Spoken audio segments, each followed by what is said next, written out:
Bismillah, assalamualaikum, selamat datang kembali di Fakta Sejarah. Sebelumnya terima kasih ya sudah mau menyimak bagian pertama. Dan ini dia bagian kedua. Misofonia, bersuara sama dengan mati. Sebuah kisah dari Sans at Retakboy. Dan ini dia selengkapnya. Bismillahirrahmanirrahim. Allahumma sholli ala Sayyidina Muhammad.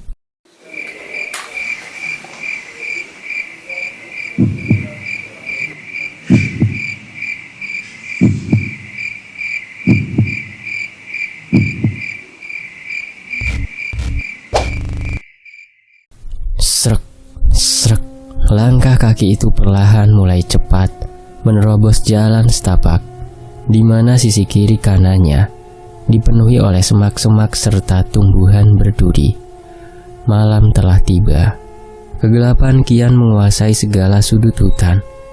Beberapa kali lolongan anjing berseru lantang, seperti sedang mengejar mangsa. Anjing di tengah hutan tentu berbeda dengan yang terlihat di kota. Rata-rata anjing di hutan ukurannya lebih besar dan tentunya lebih buas. Nafas gadis itu mulai memburu. Ia sesekali melirik ke belakang untuk mencari tahu.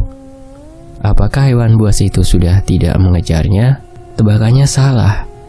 Anjing buas yang mengejarnya kian bergerombol. Karena gelap, mata mereka terlihat menyala. Lidah mereka keluar tanpa kelaparan. Kaki mereka terus berlari kencang mengejar mangsa yang sudah ada di depan. Tidak menyerah, gadis itu terus berlari meskipun peluhnya sudah banjir di wajah. Samar-samar ia mendengar sumber air di ujung jalan setapak. Di sisa tenaganya, ia terus berlari. Namun naas karena gelap dan tidak memikirkan keadaan jalan, ia jatuh. Ia terhempas jatuh ke depan lantaran tak sengaja menabrak akar pohon besar yang melintang di tengah jalan. Ia merasakan sakit di bagian kakinya. Wajahnya semakin pucat ketika melihat 5 anjing itu kini menggeram seperti siap-siap ingin menerkamnya. Tubuhnya membatu, tidak bergerak juga tidak melakukan perlawanan. Gadis itu diam, namun dengan tangan jeli ia menarik sebatang ranting pohon yang tak sengaja ada di samping kirinya. Berhitung di dalam hati, dalam hitungan 1-3, ia langsung berdiri dengan gagah, mengangkat ranting pohon tinggi-tinggi, lalu menatap anjing itu dengan tatapan menghunus tak kalah tajam.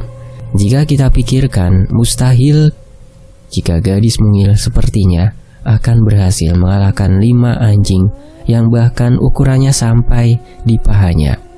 "Eyang, tolong Alisa, Eyang!" teriaknya histeris, memukul anjing itu dengan ranting mengayun bebas.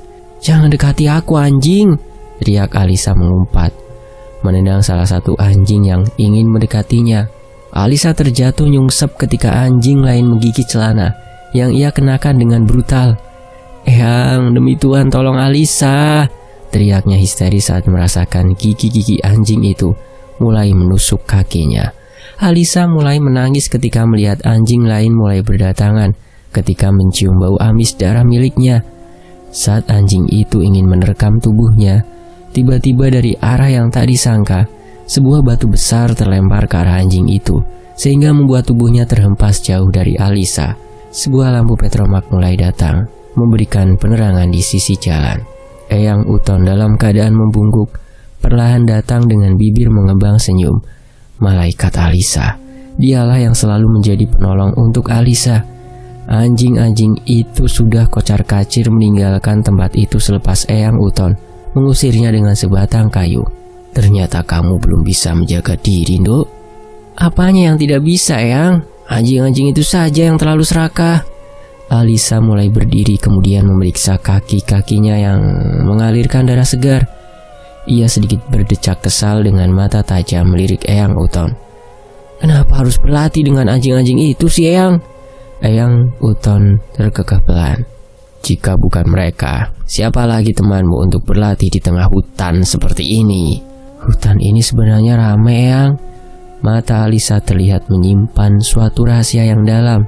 Eyang Uton yang mendengar itu hanya diam, tidak terlalu jauh memikirkannya. Eyang gak pernah lihat hewan besar tinggi di belakang rumah kita. Eyang Uton malah memukul kaki Alisa dengan tongkat miliknya. Ia selalu mendengar hal-hal aneh dari gadis itu. Meskipun ia sudah menutup mata batin gadis itu sejak kecil, tapi Alisa mulai bertingkah aneh saat beranjak 17 tahun. Padahal aku tidak berbohong, Eyang.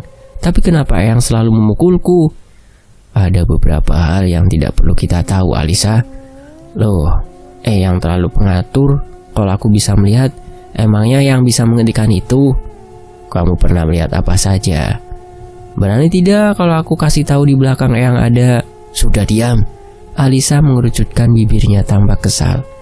Ia mulai berjalan di belakang Eyang Uton dengan tatapan menunduk, karena ia tahu di sepanjang kiri kanan mereka ada sosok perempuan berpakaian hitam dengan muka pucat dan bola mata berwarna putih mengintimidasi. Apa kamu mau tinggal selamanya di sini? Iya, selamanya bersama Eyang. Eyang Uton melihat dirinya yang sudah membungkuk, lemah, dan sesekali sulit bernapas. Ia malah terkekeh pelan. Manusia itu memiliki batasan umur. Tidak masalah, aku akan hidup dan mati bersama Eyang, potong Alisa. Tapi Eyang gak mau. Eyang selain keras kepala, Eyang juga ngeselin. Eyang hanya ingin yang terbaik buat kamu, Alisa. Iya, tempat Alisa yang terbaik hanya bersama Eyang. Dasar bocah ingusan. Dasar kakek-kakek tua, udah bungkuk mau aja melawan anak muda. Alisa menjulurkan lidahnya, mengejek Eyang Uton lalu masuk ke dalam rumah kayu kecil, namun bisa menampung keduanya di sana. Tak sempat memasuki kamar mandi, Alisa malah berlari keluar rumah lagi. Eyang, apa sebaiknya jendela kita ditutup oleh kain hitam saja? Eyang Uton mengangkat alisnya sedikit bingung. Ia melihat gelagat aneh dari raut wajah Alisa, tampak seperti orang yang sedang ketakutan. Kenapa? Alisa malah mendekat, kemudian membisikkan sesuatu di telinga Eyang Uton. Dari kemarin, aku melihat banyak sosok yang menjilat kain itu seperti orang sedang kelaparan. Lidah mereka panjang, wajah mereka hitam, mata mereka melotot saat aku tak sengaja lewat. Eyang Uton menelan ludahnya cukup kaget. Ia memegang tangan Alisa yang terasa dingin, tidak seperti biasanya. Ia juga mencium aroma melati di rambut gadis itu. Eyang Uton menggerakkan kepalanya ke arah sumber suara di mana ada sosok Alisa sedang berdiri di mulut pintu. Ia mengernyit bingung merasa aneh. Lalu siapa yang tadi bersamanya? Eyang, aku panggil kok gak nyahut? Teriak Alisa tiba-tiba datang dari arah samping rumah. Eyang Uton semakin kaget ketika melihat dua sosok Alisa ada di mulut pintu dan di samping rumah. Sebenarnya mana yang asli? Eyang, aku di sini! Teriak Alisa kembali mengalihkan atensinya pada pohon besar di mana ia sedang bermain ayunan di sana. Ada 3 sosok Alisa. Eyang Uton mengintimidasi mereka satu persatu. Mereka bertiga tersenyum, tapi mata mereka perlahan menghitam. Ia menelan ludah, takut ketika mereka mulai berjalan mendekat. Eyang, aku di belakang Eyang. Lirih Alisa tiba-tiba ada di punggung Eyang Uton. Eyang, aku di sini. Eyang, aku di sini. Suara mereka berhasil memekan telinga Eyang Uton. Ada sekitar 10 Alisa di sekelilingnya, berjalan mendekat dengan senyum menyeringai, mata yang menghitam, serta seluruh tubuh yang pucat. Alisa! Eyang Uton membuka matanya dengan mata yang melotot kaget. Terlihat ada peluh di kening dan lehernya. Ia melirik kiri kanan merasa was-was.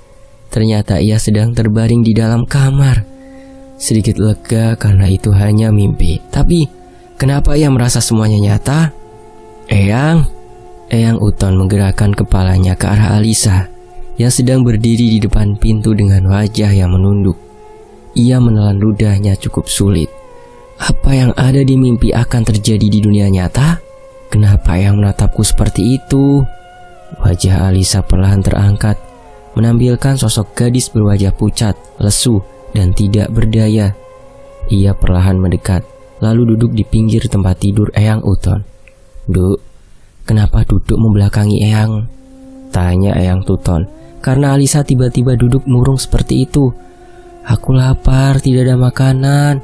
Loh, bukannya Alisa tiba-tiba berdiri, bergerak membalikkan tubuh, menatap lurus ke arah Eyang Uton dengan mata perlahan menghitam. Bibirnya menyeringai lebar. Kini tubuhnya tiba-tiba melompat ke arah pembaringan Eyang Uton. "Aku ingin kamu, Uton."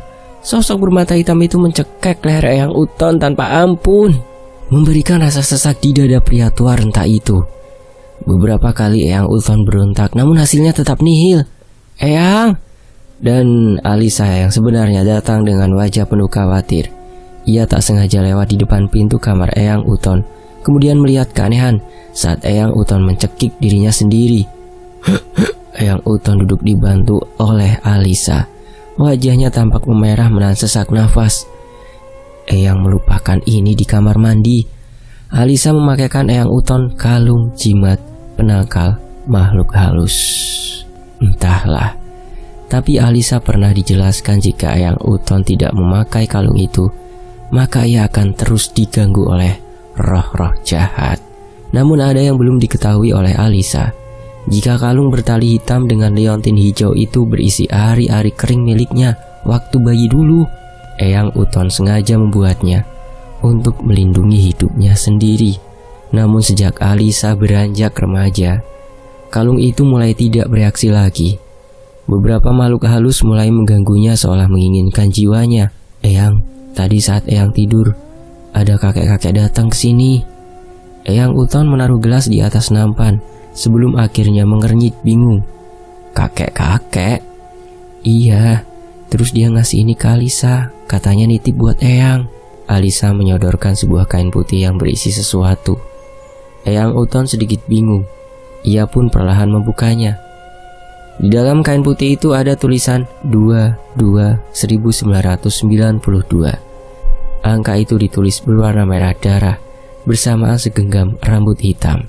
Alisa tiba-tiba teriak histeris, menjauhkan diri dengan raut begitu ketakutan. Tangannya menunjuk-nunjuk pada kain. "Duk, kamu kenapa?" "Kepala!" teriak Alisa dengan bibir pucat pasi. Ia melihat kepala seorang perempuan dengan rambut panjang sedang tersenyum padanya. Matanya mengeluarkan darah merah, bibirnya menyeringai lebar. "Alisa!" teriak Eyang Uton beranjak dari duduknya karena Alisa buru-buru pergi. Alisa menutup pintu kamarnya rapat-rapat. Lampu petromak yang ada di dipan tiba-tiba mati. Gelap. Ruangan kamarnya mendadak gelap dengan angin tiba-tiba berhembus dari arah jendela, bertiup, mengibarkan kain putih penutup jendela dengan kencang. Alisa segera ingin keluar dari kamar, namun matanya malah melihat sesuatu yang ganjal. Di mana? Di jendela terdapat banyak sosok yang sedang menjilat kain putih itu sambil menatapnya dengan mata yang melotot merah. Alisa setengah mati kaget. Baru kali ini dia melihat makhluk seperti itu. Kini tubuhnya bergetar hebat, bibirnya pucat pasi, keringat dingin muncul di wajahnya. Alisa ingin keluar, tapi pintu malah tidak bisa terbuka. Angin halus tiba-tiba datang dari arah belakangnya, menyentuh permukaan kulit dengan lembut, sehingga sayup-sayup terdengar sesuatu. "Sini, Nduk, ibu ingin bertemu kamu." Alisa terus memaksa ingin keluar. Ia menolak tegas untuk mempercayai apa yang ia dengar tadi. "Apa kamu tidak ingin menemui ibumu?" Bulu kuduk Alisa semakin naik. Ia merasa ini mimpi buruk. Baru kali ini dalam hidupnya dia menemui hal-hal ganjil seperti ini. Soal ibu, ia tidak begitu percaya. Eyang Uton sudah menjelaskan jika orang tuanya masih hidup dan sedang bekerja di kota. "Jangan percaya Uton, dia hanya memanfaatkan kamu." Sosok itu tiba-tiba berdiri di sampingnya. Alisa sampai tidak kuat melihat wajahnya, hancur, bau busuk dan sangat mengenaskan. Alisa sudah tidak tahan. Tubuhnya merosot lemah dengan mata tertutup rapat. Pingsan. Gadis muda itu akhirnya tidur tenang. 3 hari setelah kejadian itu, Alisa jatuh sakit. Ia enggan tidur lagi di kamarnya. Terpaksa Eyang Uton selalu berada di sampingnya kemanapun ia pergi. "Nduk, bisa Eyang bicara sebentar?" ujar Eyang Uton, menyapa Alisa yang sedang termenung di sampingnya. Beberapa hari ini, gadis itu seperti kehilangan nafsu untuk hidup. Ia beberapa kali teriak ketakutan, merenung, bahkan sampai kurus seperti sekarang. Eyang Uton mengusap rambut panjang Alisa dengan lembut. "Besok, Alisa bisa pergi ke kota." Perkataan itu berhasil menarik perhatian Alisa. Ia tampak mengernyit bingung. Tangannya bergerak menyentuh tangan Eyang Uton yang kian keriput. "Kita pindah rumah, Eyang." Eyang Uton menghela nafas panjang. "Iya, kita pindah rumah." Eyang Uton batuk keras, kemudian melangkah masuk ke dalam rumah. Ia terlihat mengambil sesuatu di bawah meja. Bukannya dari dulu Eyang tidak mau pindah. Pertanyaan itu berhasil membuat Eyang Uton diam, kemudian membalikkan tubuh, menatap Alisa dengan senyum lebar. "Setelah dipikirkan, akan lebih baik kita pindah dari sini. Terus siapa yang akan mengurus semua rumah di desa ini?" Eyang Uton berjalan menuju jendela, lalu menatap lurus ke arah rumah-rumah warga di desa Haksen. Ya, mereka masih menetap di sana. Desa Haksen terlihat lenggang. Hanya Eyang Uton dan Alisa yang berani menginjakan kaki di desa itu. "Kamu tahu, Alisa, besok hari kelahiranmu." Tiba-tiba Eyang Uton mengalihkan pembicaraan. Alisa hanya diam, menatap punggung Eyang Uton yang sudah membungkuk. "Aku tahu." Eyang Uton kini melangkah mendekati Alisa. "Jadi apa kamu akan tetap melakukan ritual itu?" Alisa mengangguk lemah. Ia tahu malam ini ia akan melakukan ritual untuk pemandian jiwa. Setiap malam kelahirannya ia harus melakukan itu sendirian. "Jangan takut, semakin kamu takut, semakin mereka mempermainkanmu." Eyang Uton kemudian keluar dari rumah sambil menenteng wadah berisi bunga melati yang sudah dicampur dengan darah ayam. Ia berjalan mengelilingi rumah-rumah warga, sesekali meletakkan bunga itu di sisi lapangan. Lapangan berada tepat di tengah-tengah rumah warga. Nanti di sanalah Alisa akan melakukan ritual pemandian jiwa. Alisa terus melihat aktivitas Eyang Uton. Sesekali melihat pohon besar di depannya. Mungkin malam inilah malam terakhir ia melakukan ritual pemandian jiwa di sana. Malam telah tiba. Kini Alisa sudah siap memakai kemben berwarna putih. Rambut panjangnya disanggul rapi. Ia mulai menuruni anak tangga dengan kaki yang telanjang. Angin malam menusuk permukaan kulit, terasa dingin. Namun Alisa tidak mengeluh. Ia terus berjalan perlahan. Alisa melihat ke sekelilingnya, gelap. Rumah Eyang Uton juga gelap. Tidak ada lampu penerangan sedikit pun. Alisa duduk kemudian menghela nafas panjang. Tangannya mulai bergerak mengoreskan korek api untuk menyalakan menyan yang sudah siap di atas sesajen. Dengan mata tertutup dan bibir bergerak melafalkan doa-doa yang sudah diajarkan oleh Eyang Uton, Alisa mulai melakukan ritualnya. Tiba-tiba, bibir Alisa mengatup sesaat, merasakan ada sesuatu mengusap leher jenjangnya. Semakin lama, tangan itu bergerak menyentuh seluruh tubuh Alisa, dari bagian kaki sampai paha, kemudian beralih ke tubuh bagian atas. Alisa tidak berani membuka mata saat sosok itu mulai menjilat lehernya, menyapu seluruh bahunya. "Manis," lirihnya di telinga kiri Alisa. Sontak membuat Alisa membuka mata ketakutan. Sepi, sunyi, gelap. Alisa tidak mendapatkan apa-apa di sekelilingnya. Tidak bisa berbohong. Tangan Alisa bergetar takut. Matanya melirik was-was. Alisa menghela nafas, mencoba menenangkan diri. Alisa kembali menutup matanya untuk melanjutkan ritual. Namun lagi-lagi ia merasakan ada sesuatu yang mulai mencium wajahnya. Segera Alisa membuka mata. Sepi lagi. Suara Eyang Uton berhasil membuat Alisa semakin gentar. Ia tidak menyelesaikan ritualnya, lalu berlari menuju arah sumber suara. Eyang kenapa?" Alisa berujar khawatir dengan tangan sibuk menyalakan lampu petromak. Tepat saat lampu itu menyala, Di depannya tiba-tiba muncul wajah Eyang Uton dengan mata melotot hitam. Ah! Alisa histeris menutup mata, sontak melempar lampu petromak itu. Duh, tolong Eyang, Duh. Alisa begitu takut ketika Eyang Uton mulai memegang kakinya dengan wajah menghadap atas. Duh, tolong jauhkan mereka dari Eyang. Tiba-tiba, Duh, jangan percaya, ini Eyang, ujar Eyang Uton di sisi lain, sedang terbaring lemah di atas tempat tidur.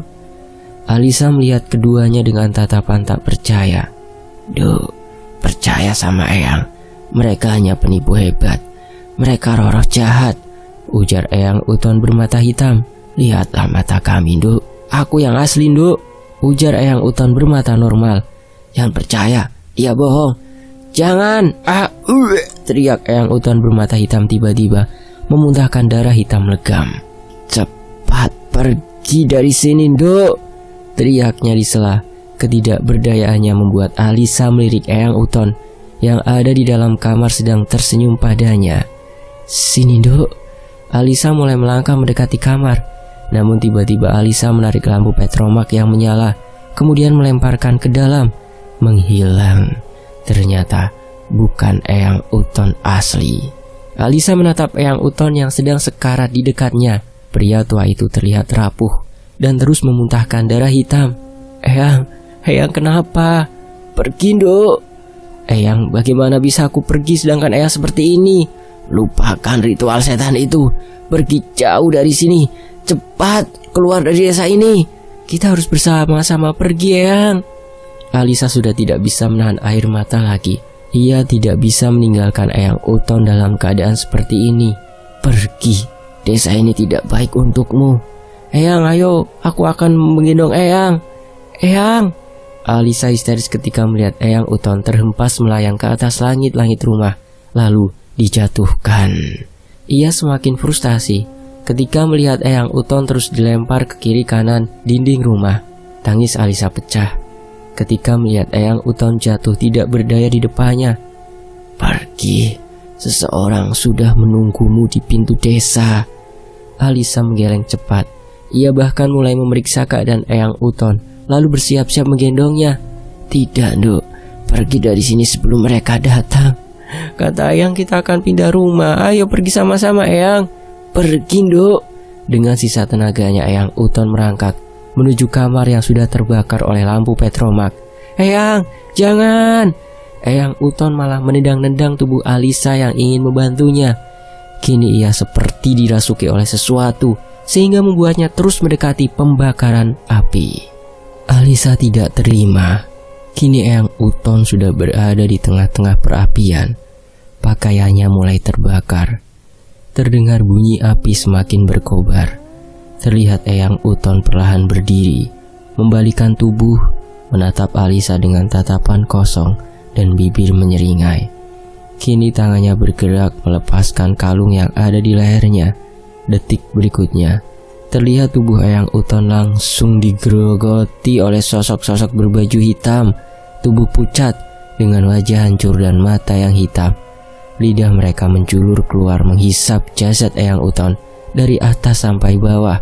Tiba saat salah satu dari mereka melotot ke arah Alisa, di mana suara tangis gadis itu sedikit mengganggu. Suaranya terdengar mengerikan. Wah, seperti sedang mengamuk.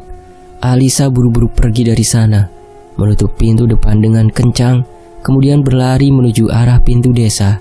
Tangisnya berderai kencang, masih memikirkan keadaan Eyang Uton yang sudah dilahap oleh roh-roh jahat itu. Di belakangnya terlihat api semakin besar, membakar rumah Eyang Uton sampai ludes. Tengah malam yang mencekam disertai tangis seorang gadis mungil yang menderu di tengah hutan belantara.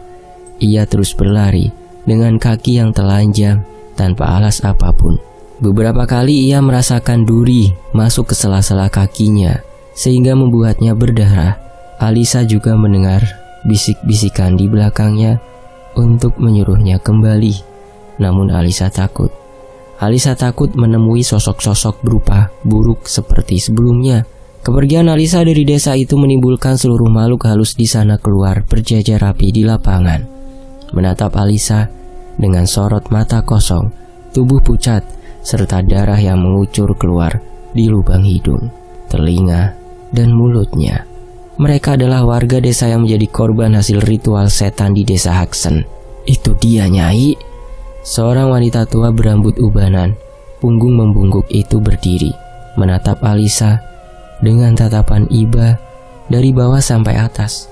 Ia segera mendekat, memegang tangan gadis itu erat, kemudian memapahnya naik ke atas delman.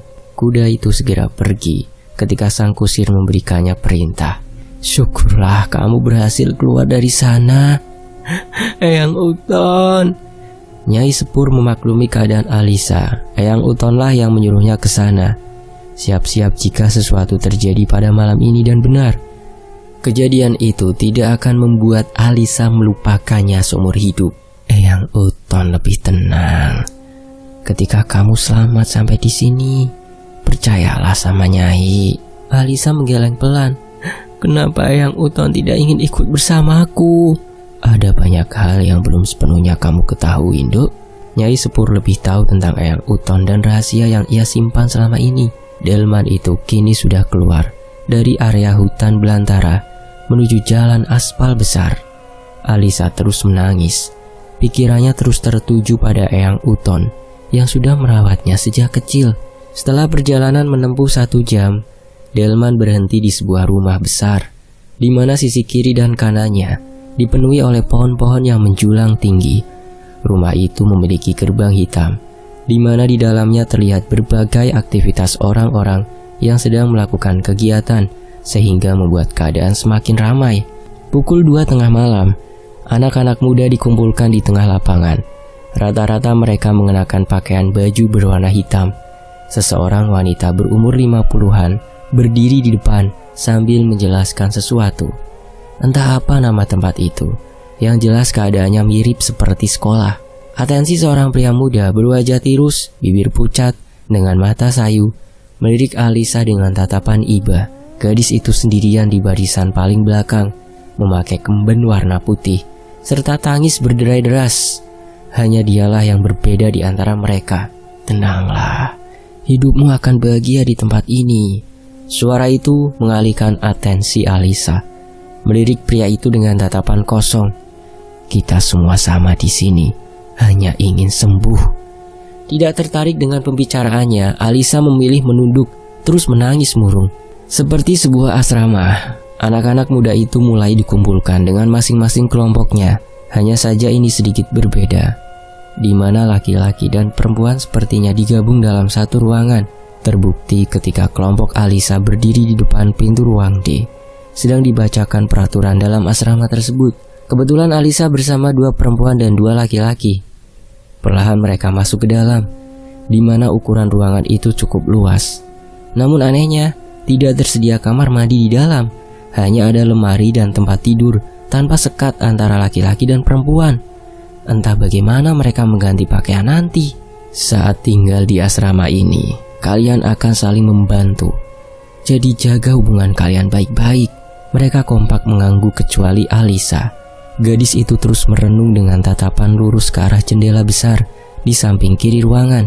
Gantilah pakaianmu sesuai dengan peraturan asrama, gumam Fate, pria dewasa berumur 25-an. Ia memiliki badan tinggi, muka putih pucat, serta rambut ditutupi oleh blangkon, serta terlihat bijaksana menggunakan baju adat Jawa berwarna hitam. Ia menyodorkan baju hitam kepada Alisa. Alisa terus diam, tidak mengindahkan ucapan Fate, sehingga salah satu temannya menyenggol bahunya. Tampak gadis itu menoleh dengan tatapan kosong. Ambil. Alisa hanya melirik baju hitam itu, lalu mengambilnya dengan tidak semangat. Ganti pakaianmu di kamar mandi dekat sungai. Rumah sebesar ini kenapa kamar mandinya di luar? Eluh Yani, gadis bermata bulat. Nanti kamu akan tahu sendiri. Setelah kepergian Fate, kini mereka berlima mulai memeriksa keadaan ruangan itu. Ada yang membuka lemari, ternyata isinya pakaian hitam semua. Kenapa mereka harus menggunakan pakaian serba hitam? Batar, gumam pria bertubuh atletis, memperkenalkan diri. Ia memiliki rambut sampai bahu sedikit keriting. Senyumnya manis karena ia memiliki lesung pipi di wajahnya. Ia menjabat tangan temannya satu persatu, namun hanya Alisa yang tidak menanggapi. "Nama saya Yani," lanjut Yani. Gadis bertubuh sedang tampak feminim. Di lehernya menggantung kalung emas berliontin hitam. "Afia," gumam gadis bertubuh sedang, di mana warna kulitnya terlihat eksotik. Ia mungkin paling ramah karena terus tersenyum dari tadi. "Dharma," ucap pria yang tak sengaja bertemu Alisa tadi di lapangan. Ternyata mereka satu ruangan. Kini atensi mereka tertuju pada Alisa yang selalu diam dan tidak minat dalam sesi perkenalan itu. Alisa memang berbeda.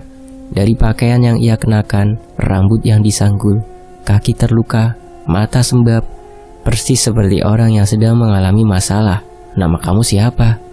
tanya Afia menyentuh bahu Alisa sehingga membuatnya kaget, menatap mereka dengan tajam. "Jangan murung gitu, pamali," Batar menasihati lantas berjalan ke arah jendela yang terus disorot oleh Alisa dari tadi.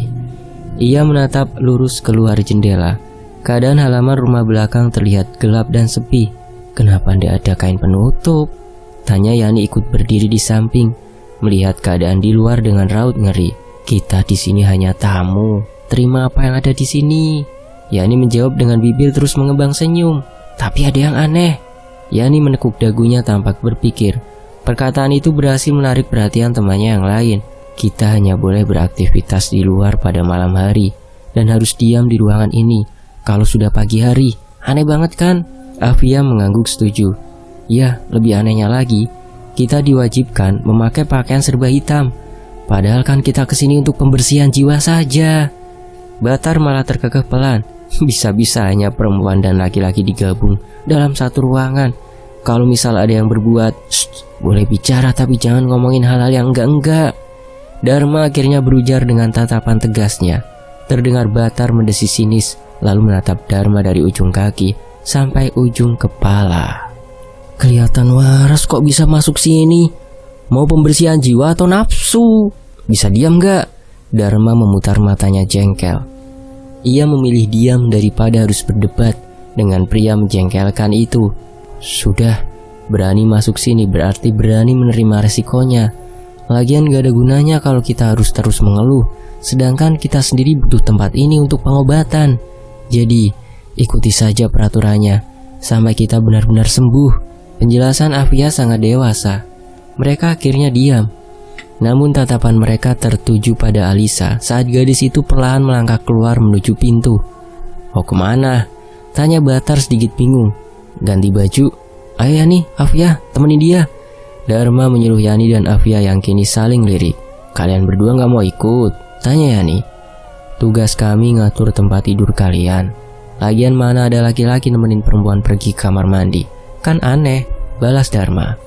"Iya, aneh sekali." Yani menanyakan hal bodoh itu ke laki-laki, namun tidak terlalu memikirkannya. Mereka berdua akhirnya menyusul Alisa yang sudah menghilang di balik pintu.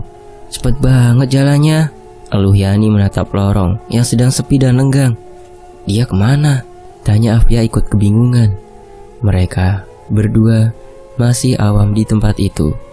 Jelas saja mereka pelangap-pelongo ketika tidak tahu harus menyusul Alisa kemana. Suara histeris terdengar dari kamar E, kamar tetangga mereka.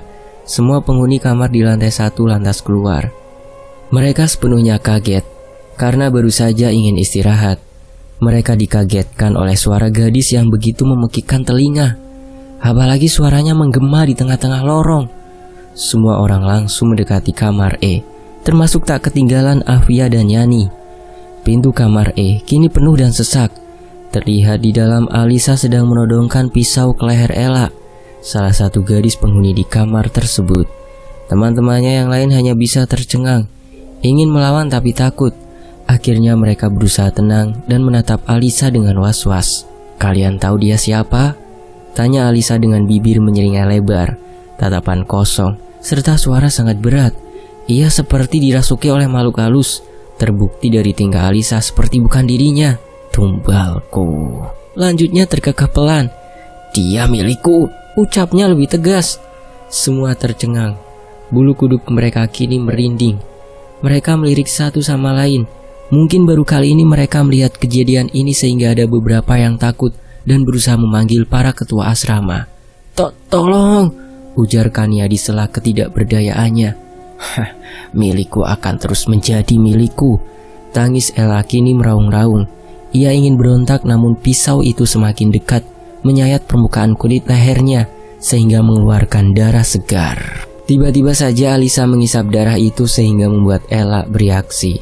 Bola matanya mulai berubah menjadi putih, giginya menggertak, tubuhnya mengejang, sehingga akhirnya ia jatuh ke permukaan lantai. Kini mulai merangkak seperti ulat yang kepanasan sambil melihat semua orang dengan tatapan menghunus tajam. "Percuma kalian di sini, kalian akan ditumbalkan." Mereka semua membeku di tempat, menatap Ella yang terus menggeliat. Tubuhnya terlihat mengejang sangat keras. Dharma dan Batar sudah bergabung di sana. Tatapan mereka tertuju pada Alisa yang sudah terduduk lemas di lantai. Mulutnya terlihat mengeluarkan darah hitam pekat. "Kenapa kalian semua diam? Tolong panggilkan ketua asrama," perintah Dharma lalu mendekati Alisa dengan perasaan iba. "Dengar," Dharma berusaha mengalihkan atensi Alisa. Namun gadis itu tetap fokus melihat Ella yang terus teriak kerasukan. "Semua orang tolong bantu dia." Dharma sangat kesal kepada mereka yang dari tadi diam, tidak melakukan apa-apa. Ia lantas memeriksa keadaan Ella yang tidak kunjung normal. "Yani, Afia, tolong bawa dia ke kamar kita."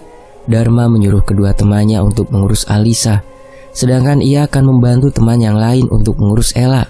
Namun belum sempat Yani memegang tangan Alisa, gadis itu mulai bereaksi seperti yang dilakukan oleh Ella. Ya, kedua gadis itu dirasuki oleh makhluk halus. "Ada apa ini? Siapa yang menyuruh kalian berkumpul di sini?" Fred datang bersama ketua ruangan yang lain. Ia lantas melirik Dharma yang sedang membacakan Ella dan Alisa sesuatu. Tiba-tiba emosinya semakin naik. Tangannya bergerak menyeret Dharma menjauh dari kedua gadis itu. Plak! Suara tamparan Fred pada wajah tirus Dharma berhasil menyita perhatian orang-orang. Mata Fred menajam, menatap Dharma dengan amarah yang berkobar. "Siapa yang menyuruhmu?" Dharma menelan ludahnya cukup sulit. Padahal ia hanya membacakan doa yang sudah diajarkan oleh kakeknya. Namun Fred malah menghentikannya. "Bodoh, apa yang kamu baca itu berasal dari mereka," tunjuk Fred pada kedua gadis itu, tepatnya makhluk yang ada di dalam tubuh Alisa dan Ella. "Semakin kamu berdoa, semakin mereka menang dan kuat, goblok," hentak Fred di depan muka Dharma. "Itulah kenapa kalian dimasukkan di sini. Karena kalian akan dibebaskan dari roh-roh jahat yang masih tersimpan di dalam jiwa kalian," bentak Fred mulai menyeluruh, menceramahi mereka dengan urat leher yang mengeras. "Kerasukan itu hal biasa di asrama ini. Melihat makhluk halus juga hal biasa. Karena memang tempatnya ada di sini. Tempat menampung roh-roh jahat, ya di rumah besar ini. Tujuannya untuk menyembuhkan jiwa kalian, hanya untuk kalian." Semua membatu di tempat, takut menyela apalagi berontak. Fred akhirnya menghela nafas panjang. Ia cukup emosi karena baru pertama ke asrama mereka sudah mendapatkan hal-hal seperti ini. Ia pun akhirnya menyuruh pembantunya untuk membawa Alisa dan Ella ke tempat yang lebih aman. Tak lupa juga ia menyuruh mereka untuk kembali ke kamarnya masing-masing. Akhirnya ruangan sedikit demi sedikit ditinggalkan. Dharma dan kawan-kawan juga memilih kembali ke kamarnya. Kini mereka terlihat sibuk dengan pikiran masing-masing. "Aku masih bingung." Shh. Yani menghentikan Batar yang mau mengoceh. "Kita sebenarnya sakit apa sih?" tanya Yani bingung karena kakeknya sendiri juga tidak memberitahunya tujuannya ke sana. Hanya saja kakeknya pernah bilang kalau dirinya perlu diobati. "Apa jiwa kita ketempelan setan?" Lanjutnya lagi. Afia menghela nafas panjang. "Emangnya kamu gak tahu tujuan kamu kesini apa?" Yani menatap menggelengkan kepalanya. "Aku cuma diantar kakek, setelah itu beliau pergi." Batar langsung menepuk jidatnya. "Kalau kamu kakekmu, nah aku nenekku. Katanya aku harus diobati biar normal kayak manusia lain. Emang aku terlihat seperti bukan manusia?" Dharma semakin menghela berat, melirik Afia yang juga merasakan hal sama dengannya. Mungkin hanya mereka berdua yang sudah tahu tujuan mereka ke sana apa. "Kakekku pernah bilang, keluarga kami mendapat kutukan karena orang tuaku tidak sengaja melakukan kesalahan. Katanya anak gadis bungsu yang akan mendapatkan hukumannya. Itulah kenapa aku berakhir di sini, ingin menghilangkan kutukan itu." Alvia menjelaskan secara gamblang sehingga membuat mereka merinding ketakutan. Kalau kamu, atensi mereka kini tertuju pada Dharma yang kini juga sedang menatapnya. Dharma menggigitkan bahu. Nggak tahu juga, tapi aku tahu tempat ini untuk menghilangkan santet, sihir, atau kutukan yang berkaitan dengan makhluk gaib. Berarti aku dan Yani ada kaitannya dengan makhluk gaib? Tanya Batar memperjelas. Dharma mengangguk mantap. Dan bersambung, nantikan kelanjutannya hanya di Fakta Sejarah. Saya pamit, wassalamualaikum warahmatullahi wabarakatuh. Terima kasih untuk @retakboy. Dan tentunya terima kasih buat teman-teman yang sudah menyimak kisah ini di sini. Sampai jumpa di bagian berikutnya. Wassalamualaikum. Alhamdulillah.